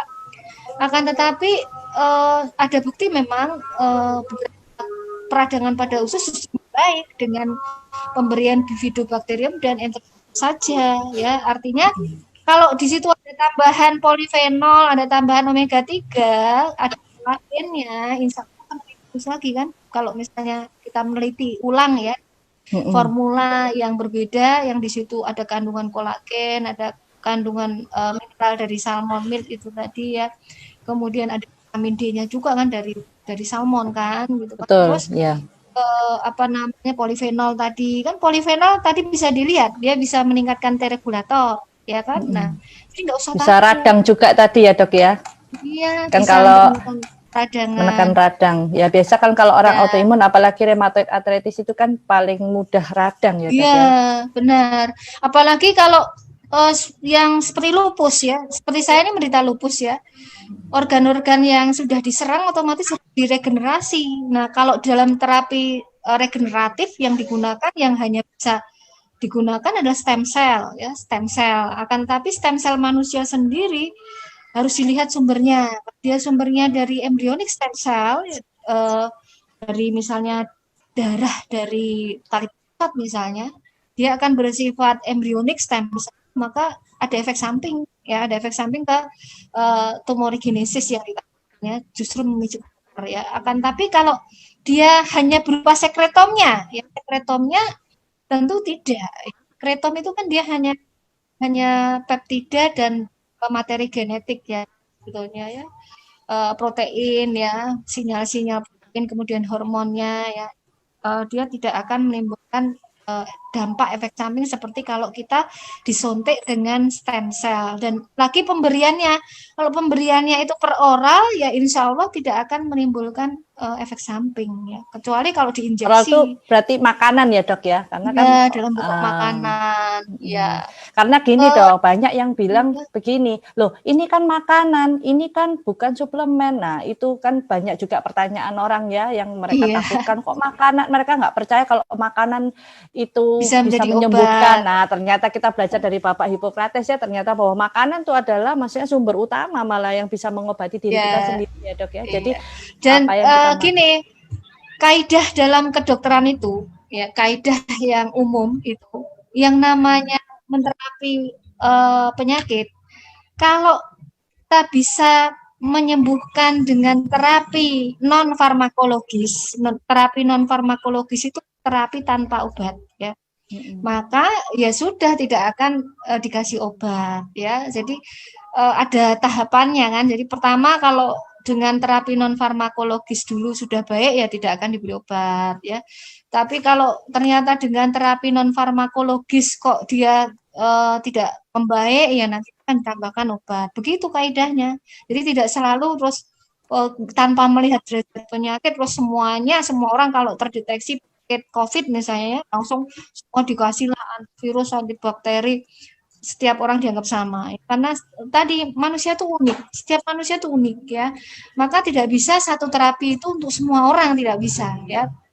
Ya, Makanya betul. makanan adalah pendekatan yang paling aman. Ya. Makanan itu adalah pendekatan yang paling aman. Dan sejak zaman dulu, kalau makanan kita terjaga, ya lingkungan kita terjaga, pola hidup kita sehat, kalau kita sakit kan tidak mudah menjadi berat, ya bahkan bisa sembuh. Ya, apalagi infeksi virus. Rata-rata infeksi virus itu bisa sembuh sendiri, makanya disebut self-limited disease, ya gitu ya. Nah, sebetulnya nggak ada yang perlu dibatkan ya, karena dalam kaidah kedokteran pun seperti itu, gitu ya. Dan sekali lagi peredaran makanan kalau sudah ada izin dari BPOM berarti aman ya. Nggak mungkin BPOM itu mengeluarkan izin edar kalau makanan itu berbahaya. Ya. Terus gitu. Gini Dok, ini pertanyaan yang ibu-ibu suka ini Dok. Tadi mengenai tadi dokter ada sedikit menyinggung mengenai busui, bahkan kita sebelum hamil kita harus memenuhi nutrisi tubuh kita ya Dok ya. Nah, tadi kan karena produk Utsukushi dan Suba ini adalah makanan yang juga kita bisa bilang adalah nutrisi tubuh. Jadi untuk orang yang mau hamil atau yang lagi hamil bahkan busui ini juga boleh ya Dok ya? Boleh saja ya. Sekali lagi tapi dengan mempertimbangkan ada tidaknya mungkin alergi gitu ya. Kemudian diet dan pola hidup itu juga penting ya. Sesuatu kadang kita kalau menganggap ini aduh udah konsumsi ini terus kita makannya jadi sembarangan, pola hidup kita sembarangan ya. Rata-rata orang sakit kanker misalnya ya. Orang sakit kanker atau orang nggak bisa hamil itu ya, atau dia hamil bermasalah gitu ya, itu kalau kita mau koreksi nih ya, kita evaluasi ternyata pola hidupnya yang jelek ya, makanannya sukanya misalnya mie ayam, bakso ya, terus kurang serat lah ya, gorengan dan faktor tidur juga pengaruh ya Dok ya? Iya, pengaruh. Maka tidur itu harus jam 9 malam sudah tidur, makan juga kalau bisa jangan yang berat-berat, kalau malam ya jam 7 malam itu sudah makan ya supaya usus bersih sehingga melatonin atau hormon yang bertugas untuk memperbaiki tubuh kita tadi bisa diproduksi dengan baik dan melancarkan tugasnya dengan baik ya. Jadi melatonin itu harus diproduksi secara maksimal pada jam 10 malam ya. Melatonin itu cirinya kalau diproduksi dia akan menimbulkan rasa kantuk. Ya, kita pasti ngantuk sekali kalau jam 10. Nah, itu sebetulnya sistem tubuh kita baik. Nah, kita harus ikuti alarm ngantuk tadi ya. Kalau ngantuk ya tidur, jangan malah minum kopi terus nanti nonton apa. Saya punya satu pasien yang saya dampingi. Jadi kebetulan saya ini mendampingi orang yang sakit kanker yang stadium lanjut ya. Pengabdian ilmu saya begitu ya. Saya mendampingi untuk bagaimana mengubah perilaku mereka supaya mereka menjadi. Saya punya satu pasien umur 79 tahun, dia itu kalau malam sukanya nonton bola. Jadi jam 2 malam dia pasti bangun. Jam 2 malam bangun bukan untuk sholat atau bukan untuk ibadah ya, tapi untuk nonton bola. Jadi dan sekarang gara-gara kebiasaan yang seperti itu ya kena kanker usus ya. Jadi kalau kita teliti ternyata orang-orang yang sakit kanker itu rata-rata suka begadang, kurang cahaya matahari ya, kurang sinar matahari sehingga vitamin D-nya rendah. Vitamin D-nya rendah, hormon melatoninnya rendah, ya, dia suka begadang. Nah, selain tidur malam, tidur siang juga perlu ya, karena kalau siang hari kita terpapar sinar matahari itu secara genetik DNA kita banyak yang rusak ya. Sinar matahari itu adalah gelombang elektromagnetik yang bisa merusak tubuh kita ya, karena secara paparannya yang menembus, terutama kalau terik-teriknya itu ya dia akan menembus kulit kita dan merusak DNA kita. Nah, pada saat teriknya sinar matahari itu sebenarnya kita ada waktu untuk tidur sebentar ya, sekitar 30 menit gitu ya. Dan ini penelitian sudah banyak dibuktikan bahwa dengan tidur sejenak pada siang hari bisa ambil sebelum jam 12 atau sudah jam 12 ya. Tapi tidak boleh lebih dari 30 menit ya. Kemudian jangan tidur di waktu yang salah ya. Misalnya waktu yang salah itu adalah waktu antara jam 3 sampai jam 18.00 ya, karena ada banyak penelitian kalau kita tidur terlalu lama pada jam itu akan muncul yang namanya sindrom stres. Jadi kita kayak orang stres, linglung, Makanya disorientasi. kalau jamnya nggak tepat, biasa orang itu moodnya nggak bagus ya dok ya. Memang Ya, banyak stres, sih untuk depresi, itu. kurang semangat. Dan di Nah, Jepang sendiri mulai dibiasakan siang itu benar kata dokter, napping sebentar 30 menit itu ya dok ya. Makanya mereka benar, di bahkan kantor itu sampai disiapin di pekerja-pekerja, bantal. iya, dikasih ini kursi yang khusus kayak di pesawat itu yang kelas bisnis itu bisa tidur gitu. Iya, sampai segitunya. Di Taiwan juga.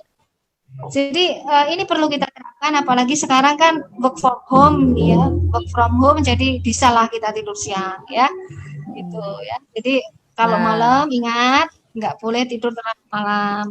WA-nya dimatikan semua lah, semua gadget dimatikan ya, karena radiasi pun juga pengaruh ya. Gadget kita tuh memancarkan radiasi. Jadi mutasi gen itu salah satunya dari radiasi dari gelombang-gelombang elektromagnetik kan oleh alat-alat yang kita gunakan ya. Ya, ada pertanyaan lagi?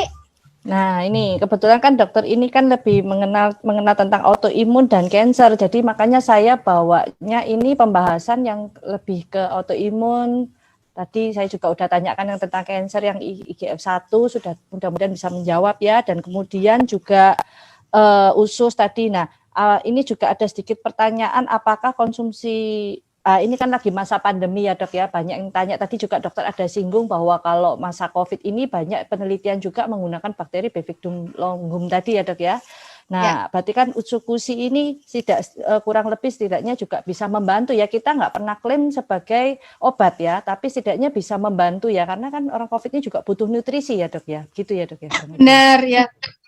Jadi bukti-bukti otopsi, kemudian analisis dari feses dari orang yang meninggal atau mengalami infeksi yang berat karena di berbagai negara, bukan hanya di Wuhan ya. Bahkan pada kasus 4 orang yang meninggal pertama kali di Wuhan itu teliti sampai ususnya ya. Itu ternyata ada bukti bahwa ada kekurangan Lactobacillus, kemudian Bifidobacterium ya, kemudian Enterobacter. Nah, kenapa di Austria mereka menggunakan Bifidobacterium, Lactobacillus, jadi multispesies bakteri ya, karena mereka tahu bahwa ternyata kekurangan bakterinya adalah itu. Nah, diharapkan dengan suplementasi satu formula simbiotik ya. Kalau di Austria itu yang digunakan inulin. Jadi mereka nggak pakai polifenol makanan, mereka hanya mengkombinasikan multispesies bakteri yang mengandung Bifidobacterium, Enterobacter, bakteri core tadi ya, Lactobacillus, dan ditambah inulin, ditambah magnesium, zinc, dan selenium. Jadi hanya itu saja. Itu sekarang sudah fase uji klinis loh, bayangkan. Ya.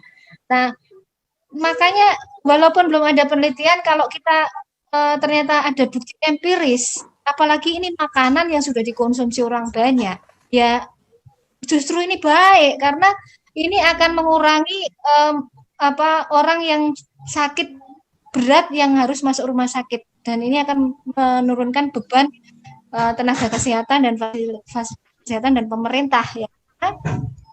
Sebagian besar sebetulnya dari data epidemiologi bisa sembuh kan gitu ya, bisa sembuhnya bahkan tanpa pengobatan loh ya, dari makanannya yang sehat itu bisa kok ya. Artinya kalau kita derajatnya ringan sedang terus kita mau konsumsi itu ya insya Allah bisa membantu. Bahkan di protokol kesehatan yang dikeluarkan Kementerian Kesehatan juga diakomodasi penggunaan suplemen-suplemen, termasuk di situ ada probiotik tentunya ya. Di Zhenjiang misalnya ya, Zhenjiang University ya, yang salah satu universitas besar yang di Cina yang mengeluarkan protokol untuk obatan COVID itu memasukkan juga probiotik ya untuk terapi dan ya. Jadi tidak bertentangan ya, tidak bertentangan dan tidak perlu diperdebatkan, tidak perlu dipertentangkan ya, tidak perlu dicari-cari kesalahannya ya, karena memang ini hanya makanan yang membantu gitu ya. Dan kalau dalam kaidah kedokteran, kalau dengan makanan ini saja cukup ya tidak butuh terapi farmakologi gitu ya. Nah, makanya itu juga sedikit banyak sih memang customer saya kebetulan yang COVID juga banyak terbantu sih Bu. Cuman ya kita cuman kita nggak pernah klaim bahwa ini adalah obat COVID, tapi kita bilang ini adalah nutrisi yang membantu. Karena kebetulan juga tadi pembahasan Dr. Susi kan, wah ternyata COVID itu juga bermasalahnya di usus. Dan sedangkan UTSU ini kan makanan yang memang saya lihat juga mentargetnya untuk perbaikan usus ya, menyeimbangkan ekosistem tadi ya dok ya. Yang awal-awal dokter ada bilang bahwa tubuh yang sehat itu harus ada ekosistem yang seimbang gitu loh untuk masa bakteri-bakterinya itu ya. Dan di UTSU ini kan dia bisa membantu menyeimbangkan. Iya benar, dan tadi loh bakteri core ya, tadi kita perhatikan bakteri core ya, bakteri core-nya kan di situ ada enterobakter ya, enterococcus ya, kemudian ada Bifidobacterium ya, jadi mengapa kok formulasinya di sini kita melihat di USU ada itu ya, karena itu merupakan bakteri inti dalam keseimbangan usus kita ya, jadi dan ini terbukti pada banyak penyakit ternyata yang hilang adalah bakteri core ya, bakteri-bakteri inti seperti Bifidobacterium, Lactobacillus ya, tadi yang saya sebutkan tadi ya. Oke dok. Nah ini pertanyaan terakhir ini dok. Tadi saya lihat ada beberapa pertanyaan yang gini. Mereka konsumsi mungkin mahnya nggak enak. Nah jadi kalau misalnya konsumsi usus subah terus mereka ini kembung atau mungkin mahnya nggak enak. Nah itu penanganannya enaknya gimana ya dok ya untuk harus di stop dulu nanti dicoba lagi dengan dosis terkecil, takaran terkecil atau gimana mungkin bisa bantu dok. Jadi kan seperti saya sampaikan tadi, salah satu yang menyebabkan kerusakan pada lambung ya, ini keluarnya pada lambung, itu adalah Helicobacter pylori yang berlebihan, ya kan? Helicobacter yang berlebihan ini biasanya karena kekurangan dari bakteri-bakteri yang lain, nah, otomatis kita bisa mengkonsumsi suplemen-suplemen probiotik yang mengandung bakteri-bakteri yang lain yang itu ya. Selain itu juga memperhatikan makanan kita ya. Jadi ada diet yang perlu kita hindari kalau kita lambung, misalnya diet yang pedas, diet yang mengiritasi lambung, obat-obatan yang mengiritasi lambung ya. Kemudian diet yang menyebabkan banyaknya gas ya. Contohnya serat dari makanan yang menimbulkan gas adalah seperti kol ya. Jadi kol ya, kol tahu ya. Kemudian kacangan yang sulit dicerna. Pokoknya hindari makanan yang sulit dicerna. Makanan yang lemak tinggi ya. Jadi pengaturan diet sebetulnya kalau untuk gangguan mah ya, atau juga ditambahkan dengan menggunakan herbal-herbal yang menyembuhkan lambungnya. Jadi memang lambung harus diperkuat kalau seperti itu ya, dengan menambahkan misalnya konsumsi jahe. Jahe itu bagus ya, jahe itu bisa meredam. Wah ini signal dokter hilang lagi nih ya dok.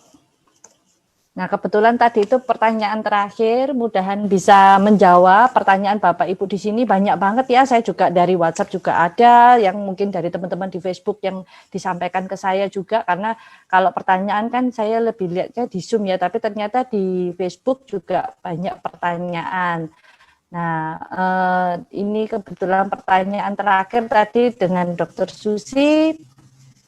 Semoga bisa menjawab. Nah, perlu saya tarik kesimpulan, saya bukan dokter, tapi saya mencoba membantu juga memahami juga apa tadi penjelasan Dr. Susi, bahwa saya sendiri juga sebagai konsumen, saya juga pemakai, semua konsumsi, dan sampai saat ini puji Tuhan dan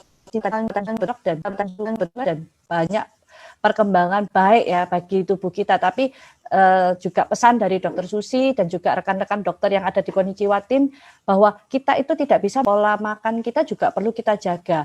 Nah, dari situ saya banyak belajar, ternyata mau sebaik apapun nutrisi kita, mau sebaik apapun obat atau suplemen kita yang kita konsumsi, itu tidak akan berpengaruh besar pada saat pola hidup kita nggak bagus. Sama kayak tadi yang Dokter Susi bicara sebelumnya di awal ya, bahwa pola tidur juga mempengaruhi. Makanya saya juga dulu sering begadang ya, tapi sekarang saya sejak konsumsi Suba, wah enak tidur. Nah, ini bukan iklan, bukan apa ya, tapi ini pengalaman pribadi saya. Jadi dari situ saya juga mulai belajar merubah pola tidur saya, pola makan juga saya mulai jaga. Saya kebetulan keluarga semua diabetes, papa saya juga meninggal karena diabetes. Dari situ saya menjaga dari awal, wah saya ada turunan diabetes nih, jadi saya harus menjaga gula. Jadi saya makanan yang mengandung gula tinggi saya mulai batasin gitu. Jadi bukan berarti mentang-mentang sekarang ada Suba, ada Utsu, saya konsumsi gulanya makin gila-gilaan. Memang sesekali ya, kadang kita kepengen ya, saya paling suka cake kan. Jadi sempat itu, saya dulu sangat takut banget makan cake, padahal saya suka banget. Nah, terakhir saya konsumsi Suba Utsu kok mendadak, saya kok pernah merasa gini, oh saya kok kok dingin atau apa. Ternyata saya mungkin gula saya turun. Wah, dari situ saya bukan berarti konsumsi Suba atau Utsu itu menurunkan kadar gula ya, enggak ya. Cuman kebetulan saya memang waktu itu betul-betul diet gula. Jadi mungkin badan saya cenderung dingin ya, karena kalau mungkin kurang gula gitu. Terus saya juga konsumsi Utsu Suba Rasi juga. Nah, dari situ saya merasa wah, saya berarti lebih terkontrol ya. Nah, pelan-pelan saya berani makan sedikit-sedikit meskipun enggak banyak. Dari situ lebih tidaknya ada jaga. Jadi selain kita jaga makan, pola hidup juga, dan dengan nutrisi yang tepat, itu tubuh kita ya insya Allah kalau kita bilang ya, itu bisa mencegah kita dari sakit penyakit. Saya rasa itu aja. Mungkin Dokter Susilo ini nggak bisa kembali karena signalnya juga kurang bagus. Saya tutup hari Minggu ini. Selamat hari Minggu buat saudara Bapak Ibu sekalian. Terima kasih telah mendengarkan Semcast dari Dokter Susilo ini. Sampai berjumpa lagi, sampai ketemu minggu depan dengan dokter yang berbeda. Oke, thank you Angga, saya kembalikan. Ya, thank you semuanya. Selamat sore, gitu aja. Udah ditutup. Makasih. Oke, makasih.